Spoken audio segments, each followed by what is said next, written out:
l'eau. Je lui ai dit, donne-moi à boire. Elle s'est donc pressée de descendre sa couche de son épaule et a dit, bois, et je donnerai aussi à boire à tes chameaux. J'ai bu, et elle a aussi donné à boire à mes chameaux.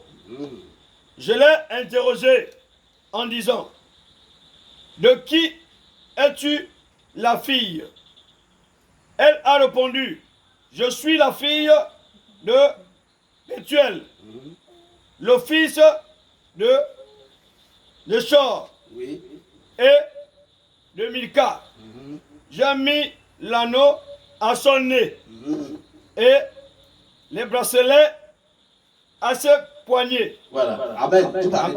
Amen. C'est tout long. Amen. Amen. Et si vous avez compris, vous savez qu'à partir de Genèse 24, à partir du verset 35, vous avez écouté ce qu'Abraham a dit.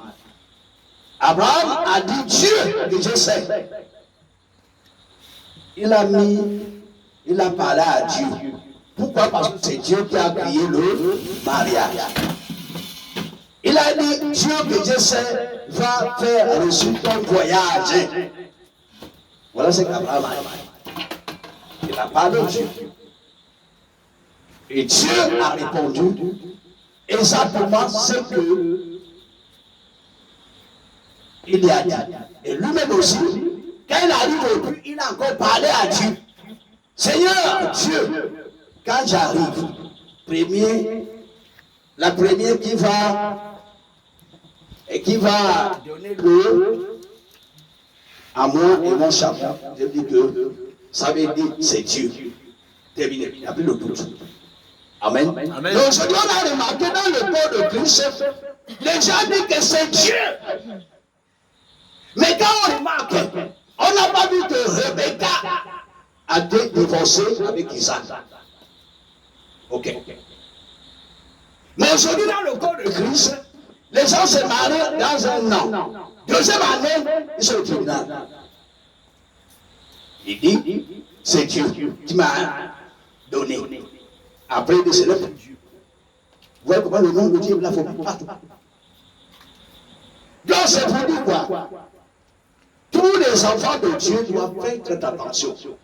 N'aimez pas Dieu dans votre émotion. N'aimez pas Dieu dans les choses charnelles. Parce que tu as vu la femme, elle est tellement belle, et puis tu dis non, tu as dit non, j'ai rêvé. J'ai rêvé pendant que j'ai dormi, j'étais vu dans le songe. Or que ce n'est pas peut-être soit le songe, je n'ai pas lu. Un songe de converti. Et puis le mariage est fait. Un an plus tard, 2 ans, divorcé. Ce n'est pas Dieu que je sais. Dieu que je sais, il va te dire, c'est ta femme, c'est ton mari. Après, divorcé, c'est pour. Donc les gens qui se marient aujourd'hui, se marient sans la volonté de Dieu. Les gens se marient par les coutumes. Ça veut dire que comme dans nos familles, et comme ça s'est passé avec Abraham, Jacob, dans les coutumes, il faut d'abord que le premier veut le mariage. On l'a trompé, on l'a donné ce qu'il aime. Il est obligé d'épouser les deux, obligatoire. Voilà, c'est ça les coutumes. Donc les coutumes gaspillent les choses de Dieu. Donc, c'est pourquoi j'ai dit, est-ce qu'un chrétien peut divorcer? J'ai dit oui. Il peut divorcer. Parce que ce n'est pas Dieu. Si ce n'est pas Dieu qui t'a marié, qui t'a donné la femme, si ce n'est pas Dieu qui a donné l'homme, tu vas divorcer parce